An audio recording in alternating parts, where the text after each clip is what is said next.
Welcome to the Food Junkies podcast. Here, we aim to provide you with the experience, strength, and hope of professionals actively working on the front lines in the field of food addiction. The purpose of our show is to educate you, the listener, and increase overall awareness about food addiction as a disease with abstinence as the solution. Here, we talk about all things recovery. Most importantly, how to thrive rather than just survive. So stay positive, make a change for yourself, tell others about your change, and hopefully the message will spread. Welcome to the Food Junkies podcast. In today's episode, Dr. Tarman interviews Dr. Ken Berry. You may know him best from his YouTube channel, or you may follow him on Twitter. He is a consulting doctor on the Diet Doctor website as well. Dr. Tarman and Dr. Berry discuss the lies my doctor told me, as well as sugar and sweet taste addiction. Also, you may want to listen in to find out what a proper human diet is and why it might or might not work for you. Welcome, Dr. Berry. Okay, welcome to Food Junkies, Recovery from Food Addiction, and I'm Dr. Vera Tarman, one of the hosts for the podcast. Today, we are speaking with Dr. Ken Berry, author of Lies My Doctor Told Me. Dr. Berry is a family physician who has been practicing in Tennessee for over 10 years. I'm sure it's been much longer than that by now. He has a YouTube page with more than 1 million subscribers, and he's on the expert panel of Diet Doctors, which is a wonderful resource website for a list of physicians and clinicians who are interested in using low-carb food plans as a way to treat obesity and diabetes. On that website, Dr. Berry defined himself as a previously fat, miserable, ignorant doctor who at some point in his medical career dramatically changed his views and his food plan to keto and carnivore lifestyle. So, Dr. Berry, I would really like to start with just asking you, what was it that made you transform from that fat, ugly, miserable family doctor being told all the lies that I was told too in medical school and in early practice and still in our journals, to this maverick, or in your words, a contrarian who questions these lies? So what was your story? What was your aha moment?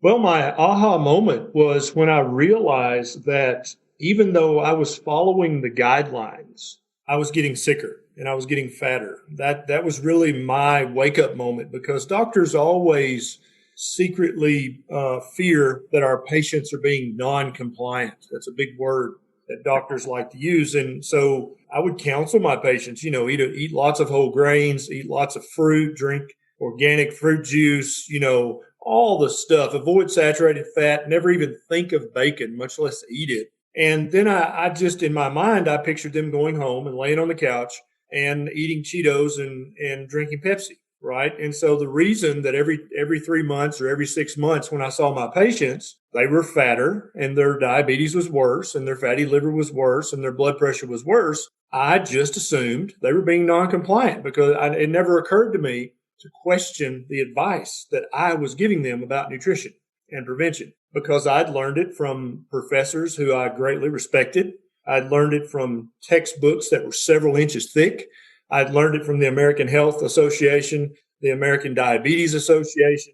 And so when I started to become morbidly obese and pre-diabetic myself, I was eating a pretty good quality diet, but it was still standard American, but I just added lots of whole grains and cut out the saturated fat.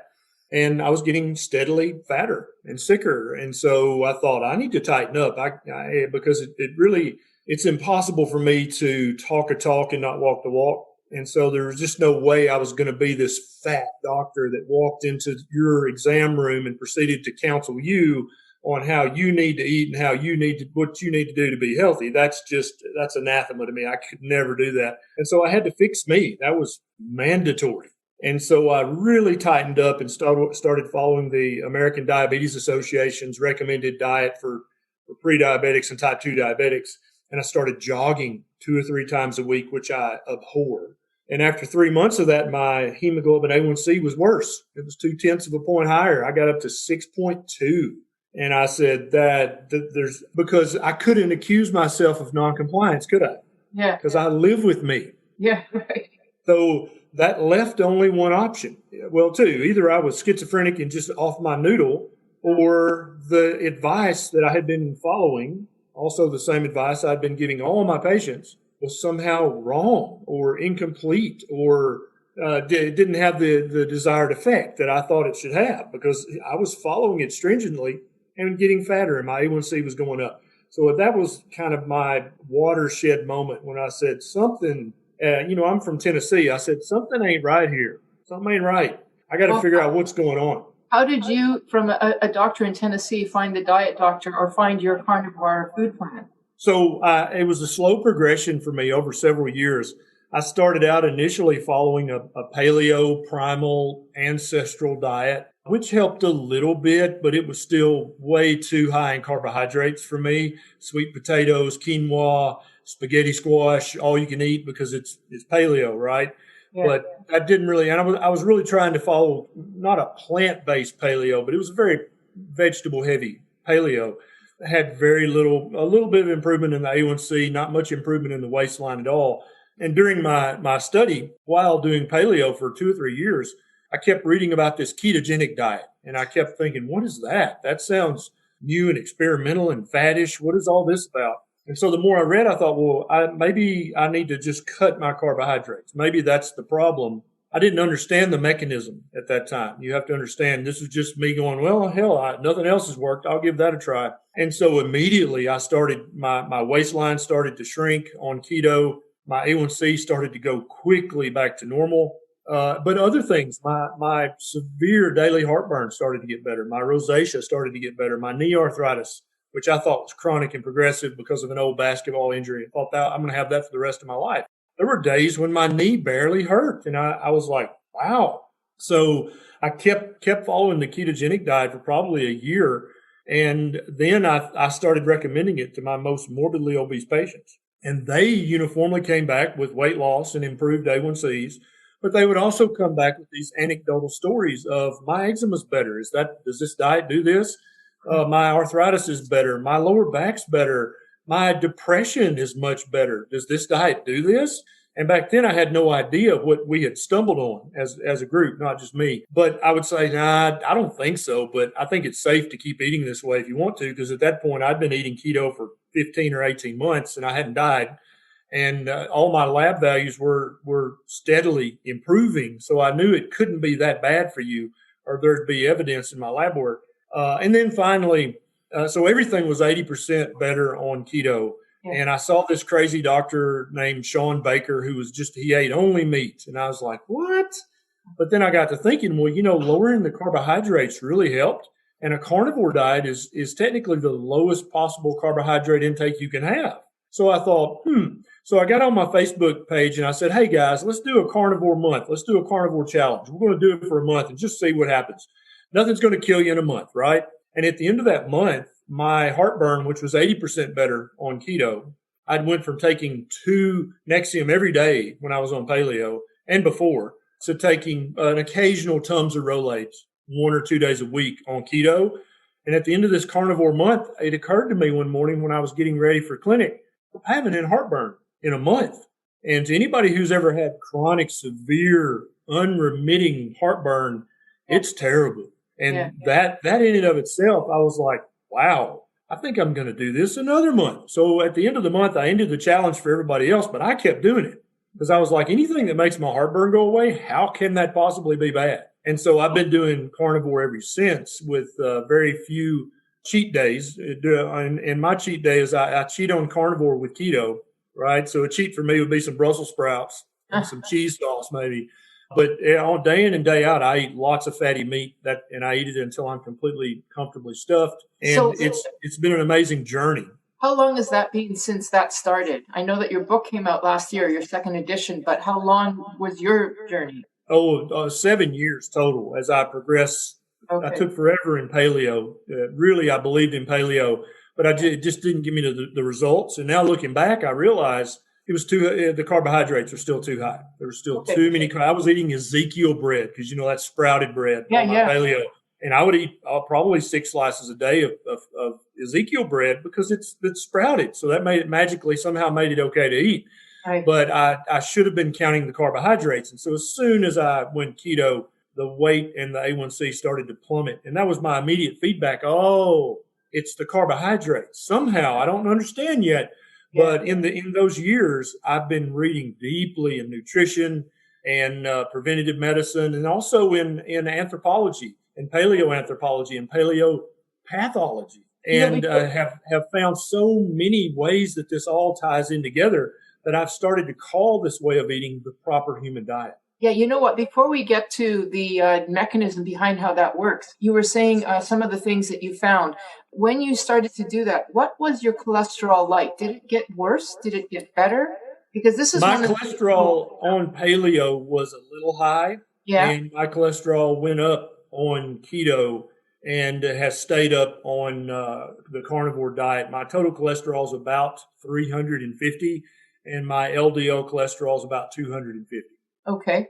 And what about, this is one of your sort of lies that you challenge. What about the idea of a lot of people that eat keto say that they have problems with constipation, but in your book, you talk about how fiber is actually one of the lies that we're told, that we need fiber. So do you want to comment? What was your experience with that?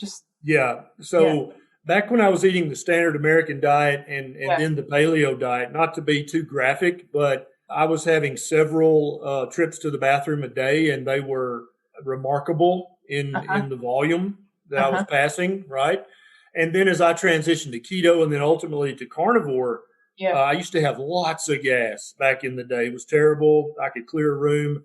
I had very large movements when I'd go to the bathroom, lots of cramping, very uncomfortable, all that kind of stuff. But it got much better on keto, and now on carnivore, I have zero complaints in all those departments that I previously mentioned are substantially better. You're not constipated.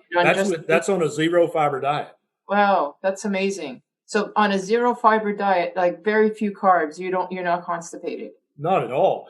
Well, what happens is when you're eating a real whole food ketogenic diet, or a carnivore diet, every bite of food that you eat is so nutrient dense. It's so full of fatty acids and amino acids, vitamins and minerals that you absorb almost all of it. And so when you're having toast and Wheaties and orange juice and a bagel, all that stuff is full of stuff that your body can't even digest. And so you wind up having these ginormous bowel movements. Right. And we're actually taught that's really healthy. You want to have the huge bowel movement that smells so bad it clears out the entire apartment. Right. But that's actually not true at all. And just the other day on my Facebook page, I posted a question: how have your bowel movements been on the carnivore diet? Anybody have constipation? And there's hundreds of comments that literally say, all my bowel problems went away, all my gas problems went away, my IBS went away, my Crohn's went away, just over and over and over, hundreds of people.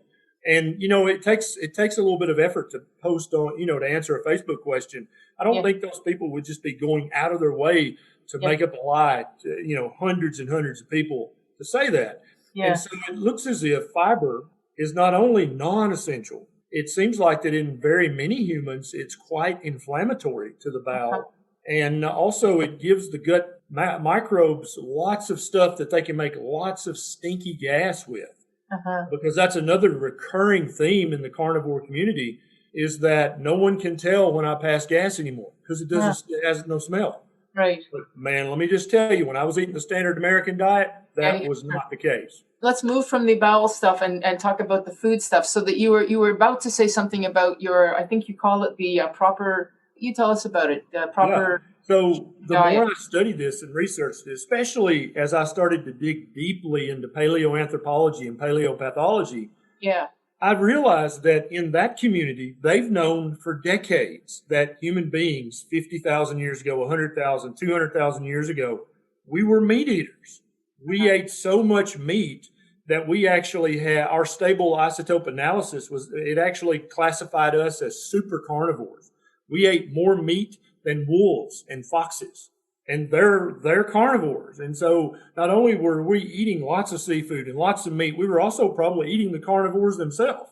And so when I learned that key piece of information, and then I realized doctors don't know that. Doctors don't study paleontology, right? They don't have access to that literature. They don't even know that they should be looking there.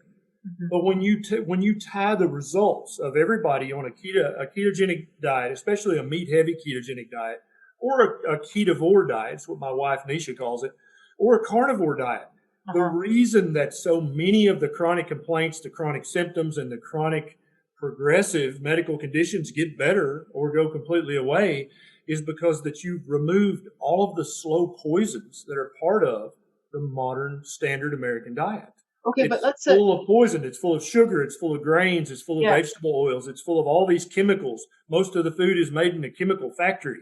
Yeah. When you stop poisoning a human being like that and start feeding them what I consider to be a spectrum of the proper human diet, all of these chronic conditions, they turn out to just be manifestations of the slow poisoning that's occurring from What eating does all it- the junk. what- And when what you does remove the- the poison, Yeah. magically the animal gets better. What is a proper human diet then? Is it just carnivore? Is it just meat? Or is it more than that? Well, I think there's a range for different Yeah. people from Different- different ethnic backgrounds, different parts of the world with different gut microbiomes. My definition of the proper human diet is by definition a low carbohydrate diet, regardless of what other criteria you put on it. But I think that it can range from a pretty vegetable heavy diet that could be full of eggs and seafood if you wanted to be an ovo-lacto vegetarian and add some cheese. But it would still be a low carbohydrate diet. So you would eat only the lowest carbohydrate of the plants. And that could range all the way to the opposite extreme of being a fatty red meat carnivore diet with eggs and butter. And that's pretty much all you eat. Anywhere on that spectrum, you're going to be eating a very nutrient dense diet full of minerals and vitamins and amino acids and fatty acids, which is what your body's looking for, right? Your body's not looking for starches. It's not looking for fiber. There's no essential carbohydrate. There's no essential fiber. You don't need them. You don't need to eat them. And so on that proper human diet spectrum is where everybody notices that their blood pressure goes back to normal or close to it. Yeah. Their blood sugar goes back to normal or close to it. Their weight starts to return to normal. All these things start to happen, plus a host of other chronic medical conditions improve somewhat, if not drastically. Yeah. Is it possible to be a vegan on your concept of a proper human diet? Did you say bacon? No, vegan. Vegan. Well, the problem with a vegan diet is it's impossible to make it a low carbohydrate diet. If you're eating a vegan diet, plants are essentially much less rich sources of nutrients than animal-based foods, right? And so you would have to eat pounds of kale to get the nutrition that you would get in just a few ounces of beef liver. Right? And so you're going to have to eat so many pounds of food as a vegan in order to get all the iodine you need and all the B12. And you're going to have to just eat and eat and eat 3 or 4 meals a day with snacks in between. You're basically will be living the life of a gorilla. You're just going to eat for 16 to 18 hours every day in order to get enough nutrition, because that's what your body wants. That's why you eat, is for nutrition. But plants are so nutrient void, even though they're called superfoods, right? If you compare the nutrition in kale to beef liver, the beef liver kicks kale's ass all over the parking lot. It's not even a competition, right? So you would have to eat so many carbohydrates to get the nutrition that your body's actually looking for. It would wind up being a very high carbohydrate diet. Now, let me say, I think a vegan diet is less bad, is less unhealthy than the standard American diet. Yeah. I do believe that 100%. If you went from a SAD diet to a vegan diet, you'd probably notice some improvements in some of your health markers. You'd probably feel better for a while. But the problem is unless you're committed to eating 18 hours a day and taking a handful of supplements every day, after a few months or a few years, you're going to start to develop multiple deficiencies in nutrients that your body absolutely has to have. So you may feel better initially, but after a few years, the vitamin and mineral deficiencies and the omega-3 fatty acid deficiencies are going to start to rear their ugly head, and vitamin and mineral deficiency and disease are soon to follow afterwards. Since we've already mentioned a couple of the lies that you challenged, one of them is the idea of eating meat and the potential for cancer. So you challenge that, like the idea of grilled meat, like grilled steak as being a potential for cancer. Do you want to elaborate a little bit on that? It looks like humans have been cooking their food over fire for over 1 million years. And if anybody's ever tried to cook meat over a fire, it's impossible to do so without getting a char on there. And so that was my first common sense thought. If we've been eating charred meat for over, for a million years as hominids, then how is it now? How have we discovered, that's really bad for us? That'll give us cancer. Seems like that would have caused a problem a long time ago, right? And so then I thought, well, I need to look at the research that shows that red meat causes cancer, that processed meat causes cancer, that, char grilled meat. I need to look into this. And what I found is that 100% of the research that suggests this, if you actually read the studies, they use words like may and might. And they don't say does or will. They say might and may, right? Because it's epidemiological research. It doesn't show any causation at all. It's impossible the way the research is designed. And the researchers are mostly honest about that. If you read their abstracts and read these papers, they say much more research needs to be done on this, but it appears that red meat may increase. And then when you look at the actual data, it's a relative risk of 1.2 or maybe 1.3, which if anybody who's studied statistics knows, that's just background noise. That doesn't show anything.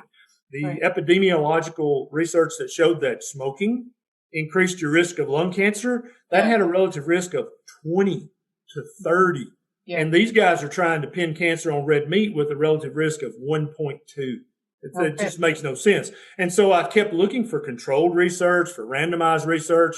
There is literally none in the books, none. There's no research that proves that grilled meat, raw meat, processed meat, any meat increases a human being's risk of cancer. There is no research that proves that.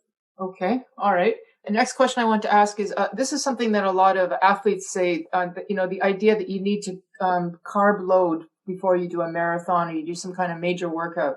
And you also question that. Yeah. Do you want to elaborate on that one? Well, that was a very popular fad a few years back, but it's quickly falling out of favor. And previous proponents of that, including Professor Tim Noakes and Dr. Michael Eads, they used to believe that was absolutely mandatory for optimum athletic performance. You had to carb load and carb during the competition, but they both changed their mind, as have multiple other athletes and athletic performance experts. Also, Mark Sisson used to be quite the athlete, quite the long distance runner. Yeah. He believed in carb loading and the sugar gels and all that. And now he now at his age his performance is almost as good as it was when he was a young man, with no carb loading whatsoever.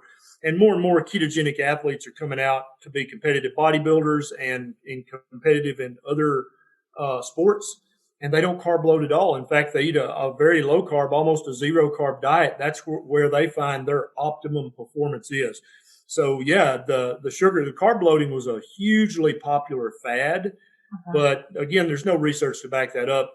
And people are daily disproving it anecdotally over and over and over. So do you think that we need to do any kind of sugar just like for fuel for the brain, not necessarily carb loading, but just fuel?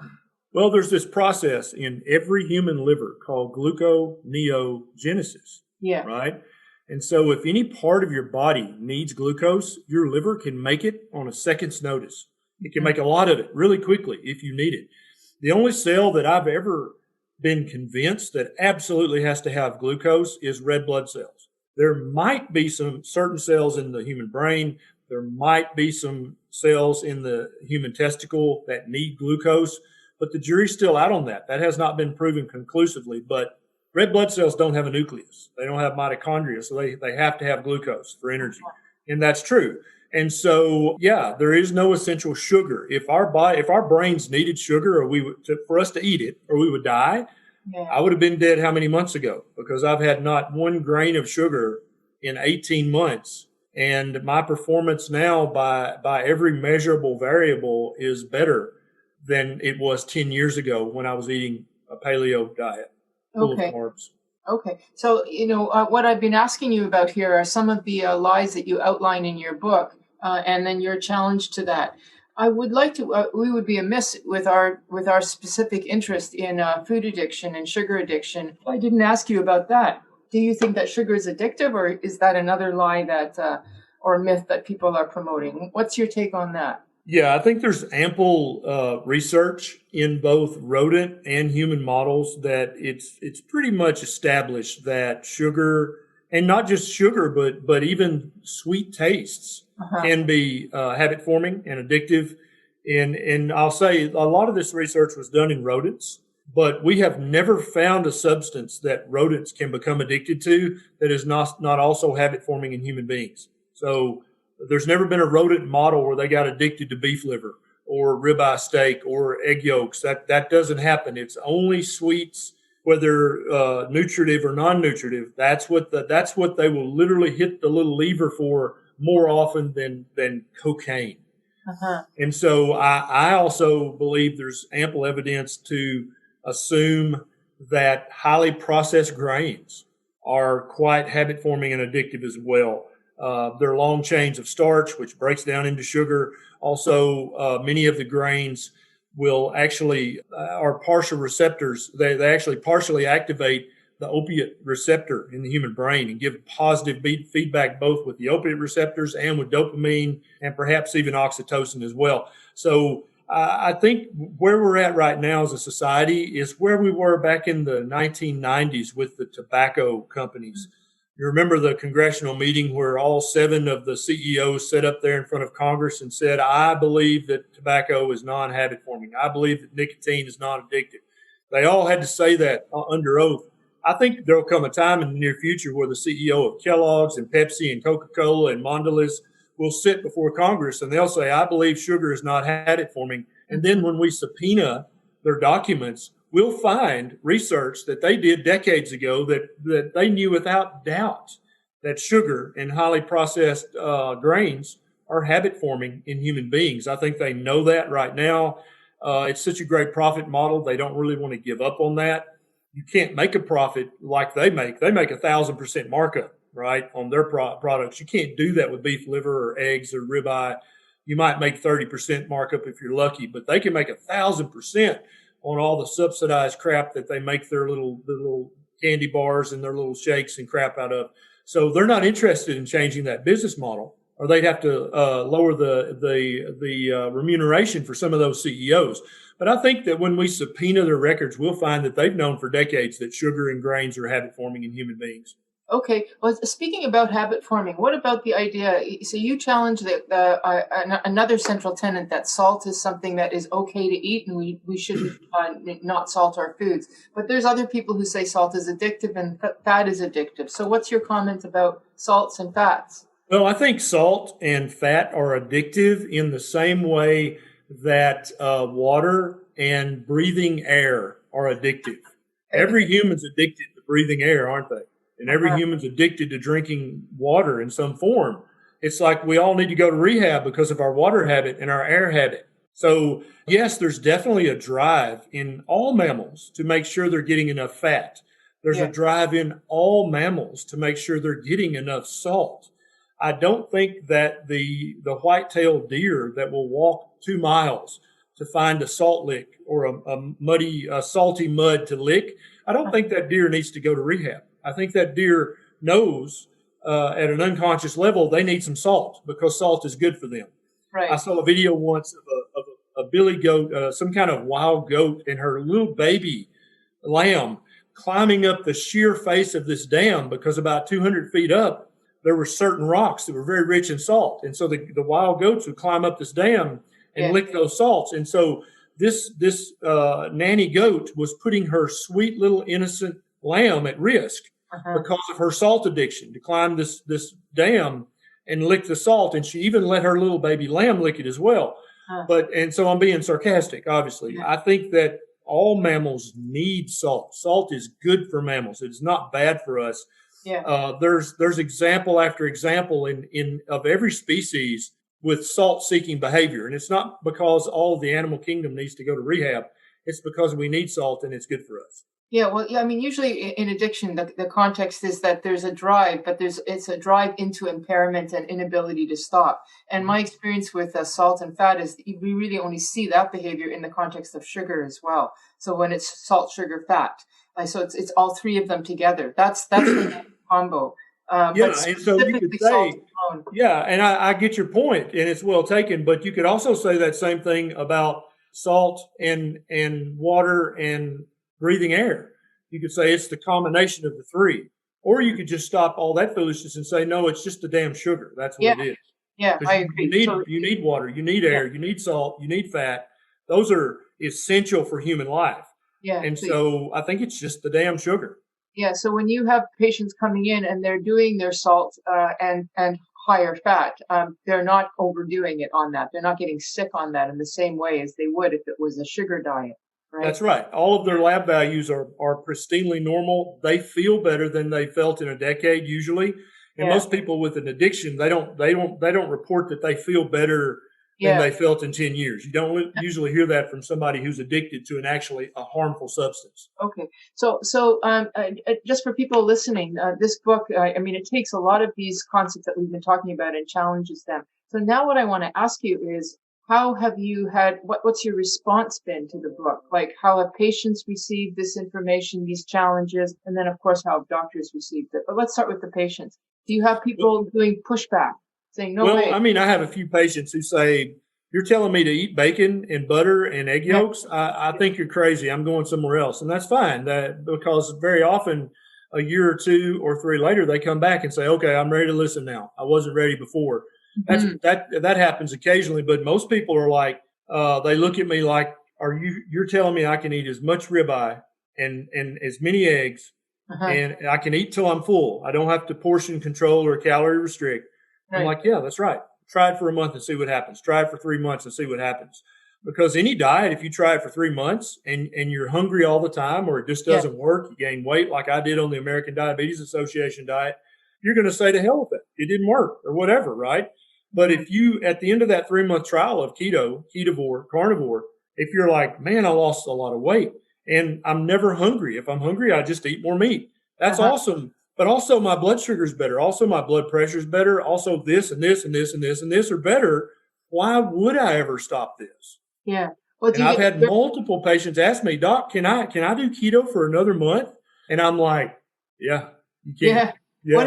What about relapses? Do you get people relapsing saying, I can't do this. I want my bread, or I want my... So just like any addiction, there is a certain percent of people who relapse. And as soon as they relapse and go back to eating the bread or the sugar or the sweets or whatever it is, drinking the Pepsi, they immediately feel miserable. Okay. Not only do they feel like, I fell off the wagon. Everybody feels bad when they fall off the wagon. But they're like, no, you don't understand. I physically am miserable. My guts are miserable. My joints, everything hurts. I don't feel good. I feel like, key word here, I feel like I used to feel. And that's when I point them to my YouTube video. If you fell off the keto wagon, here's how to get back on. They watch that. They forgive themselves, because we're all humans. We all fail occasionally, right? And they get right back on the keto train, and they just shoot you right towards better health. And it works out great for them. What is it that video says? What do you tell people? Like, how do you treat this relapse or this persistent addiction? You'll have to watch the video. You can't give me one tip?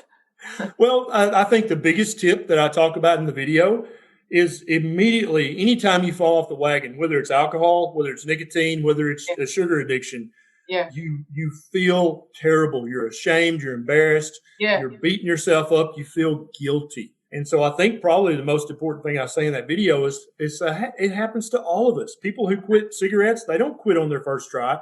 They may lie and say they did, but they didn't, I promise you. It took several tries. And so, you fell off the wagon. Okay, congratulations, you're human. Now forgive yourself and get right back on the keto train, because good health is just right up there around the bend. You just got to keep going. And I think just the fact that people can look in the mirror, number one, and say, I'm a sugar addict. Duh, I am 100%. And then number two, look in the mirror again, right in the eyes, and say, I forgive you. I'm human. I'm weak. I made a mistake. It's fine. I'm not going to beat you up about this. We're going to get right back on the train towards good health. Do you try to get them to do some sort of therapy or anything like that? That's one of the last things I mentioned in the video. I think that for some people, sugar addiction and processed carbohydrate addiction are so powerful that they do need to seek out the help of an addiction counselor or some other kind of addiction help. Yeah, and I mentioned that. Okay. And what about the folks that say, well, what about sweeteners? Can I get away with that? I'm pretty sure I know what you're going to say, but say it for the audience. You mean like the keto-friendly sweeteners, that sort of Yes, thing? yes, those Stevia, monk fruit? those bombs, right? Those Yeah. keto bombs. As you know, in all addiction, there's a bell curve. There are some people who could drink a 6-pack of beer for 2 months and then walk away from it and never think of it again. There are other people that can drink 2 6-packs and they're hooked and they have to go to rehab 3 times to break it, right? Right. Each of us has a different threshold of addictive behavior. And so some of us, I think, can use the keto-friendly sweeteners and it does not bother us at all. It doesn't wake up that monkey on your back, so to speak. Okay. And you can take it or leave it. It's no big deal. But I think others of us, because remember, much of the rodent research was done with non-nutritive sweeteners, right? Saccharin and the like. And saccharin doesn't taste nearly as good as stevia and monk fruit. But the rats still developed addictive behavior, but to the sweet taste. Yeah. And I think that's because back, thousands of years ago, you had to eat the sweets in the late summer and early fall to gain the fat. That's what sweets are for. To put on the fat with the berries and the fruit so that when the winter came, you didn't starve to death. Right. And some of us are better at putting on that fat than others, as we well know. Some of us are much more likely to become addicted in that loop than others of us. And so I think we just need to know who we are. And I'm one of those people, I just need to leave all sweeteners alone. Yeah. Because if I start out with stevia and monk fruit and erythritol, before you know it, I'm looking for the little Debbies and the ho-hos. Okay. So in the interest of time, I got to ask you the medical response to your book and to your approach. What has it been and how do you manage with this?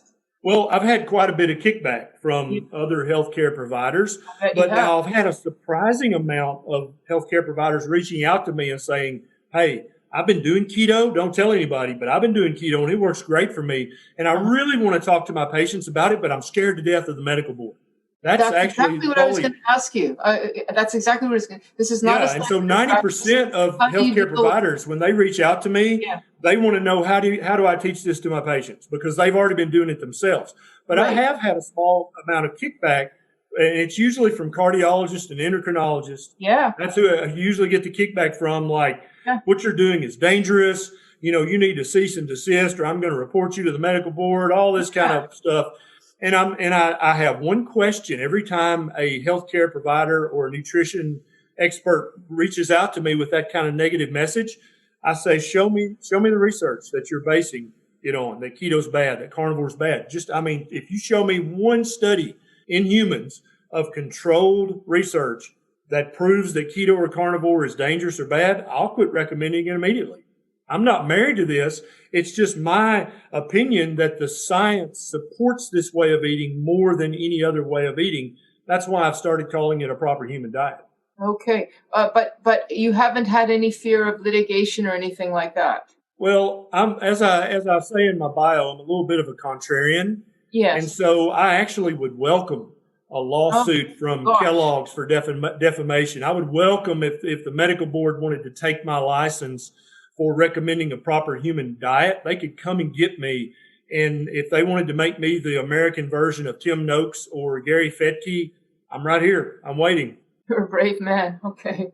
You use the term eminence-based medicine versus evidence-based medicine, and I suspect it has something to do with what we're talking about. Do you want to elaborate a little bit on that concept? Yeah, so evidence-based medicine, when the concept first came out, it was very sexy.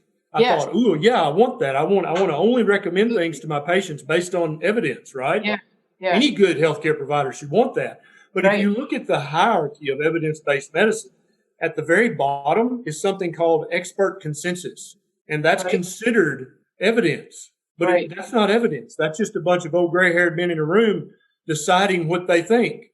That's not evidence, so that shouldn't even be considered evidence, right? But it is. And so a lot of recommendations, they will say this is evidence-based medicine, but you're like, okay, show me the research. Let me see the evidence. It's that the Harvard School of Public Health recommends this. And you say, okay, well, what research?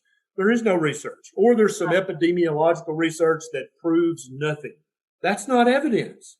And so I love the concept of evidence-based medicine if it's truly based on evidence. But in many cases, it's not.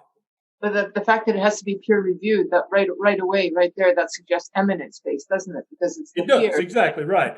And a peer review does serve a purpose. Yeah. When you're doing controlled randomized research to make sure that you did control properly and you did randomize properly. Yeah. But how are you going to peer review an epidemiological study where people just filled out multiple guess questionnaires? What is there to peer review with that? It's bunk research to start with. It's meaningless. It's been shown in other studies that food frequency questionnaires give you no meaningful evidence that can be used to draw conclusions. So how do you even peer review that? I don't even understand how that's possible. Okay, we got 2 more minutes, and I want to make sure we move to the next topic, maybe the last topic, which is you've got a message. You've been very successful in promoting your message. You've got a book out that talks about this, a very successful YouTube. How do you get your patients and others to promote this message? Because I mean, you're speaking against the food industry, which has no interest in listening to you or supporting you.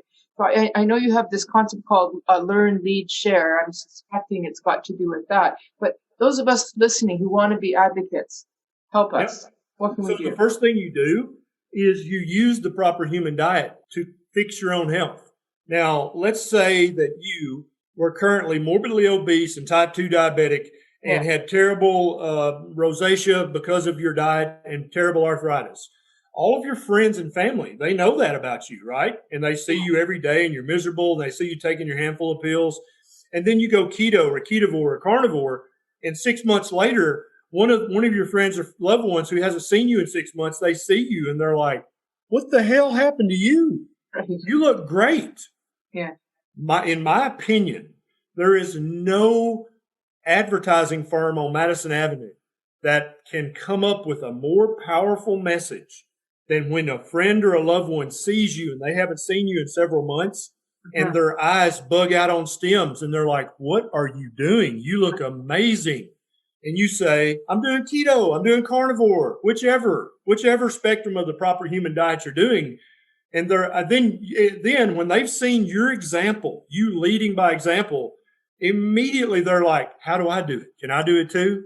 Yes, you can do it too. And then you get to teach your friends and family members. You don't need an MD or a PhD to teach this because it's just eating real food that comes from the proper human diet spectrum. That's all it is. You don't need to be a registered dietitian to teach that. Stop eating crap and eat real food. Well, you know what, Dr. Berry, just hearing how passionate you are and how good you look, I mean, you're a great example for this just by yourself.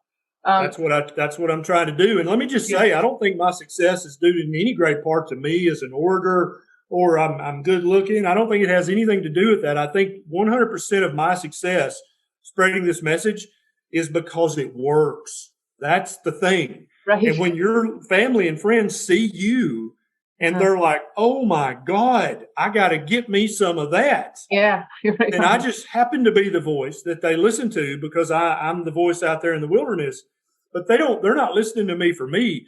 They want what their friend got or what their loved one got. They want some of that. Yeah. And in the process, they might get a little bit of me. Okay, right on. Thank you. Molly, do you want to ask our last final question? I do. So I just want to say thank you so much, Dr. Berry, for being here. You literally were the first doctor in my life, so to speak, that actually told me the truth when I was early on in my journey. And I just thank you so much for giving me the opportunity to thank you for that. I have just 3 quick questions for you. What is your next project? What do our listeners, what should they be looking for? What's the next big thing? So I put out about 3 new YouTube videos every week. I try to. Wow. And so always be on the lookout for a YouTube video. Subscribe and click the bell so you get a notification. And then also I'm working on a second book, tentatively titled The Proper Human Diet. Excellent. Awesome. How do our listeners find you? So we know Dr. Ken Berry, Google or search that in YouTube. What else? Where else should they find you? Yeah, just YouTube. Dr. Berry's going to find me. Facebook, I have a large page where I post very often. If you're looking for the snarky side of Dr. Berry, slapping Kellogg's and Mondelez and Coca-Cola, find me on Twitter because that's where you'll see me getting in slap fights with the multi-billion-dollar food corporations. If you want a more loving version of me, I'm on Instagram. I'm on Facebook. I'm on Vero. I'm on, all of them. So it sounds like just a Google search maybe of you. Yeah, We're going to find you. Just look for me on your favorite social media. I'm there. Definitely. Definitely. Okay. So then our signature question is, if you could tell a younger version of yourself anything about sugar, processed foods, and their addictive and destructive qualities, what would you say? If I could go back to my 25-year-old fat self, and I would just say, dude, human beings have been on this planet for a long damn time. Do we know what they ate back then? Do we? Because if we do, that's probably very important.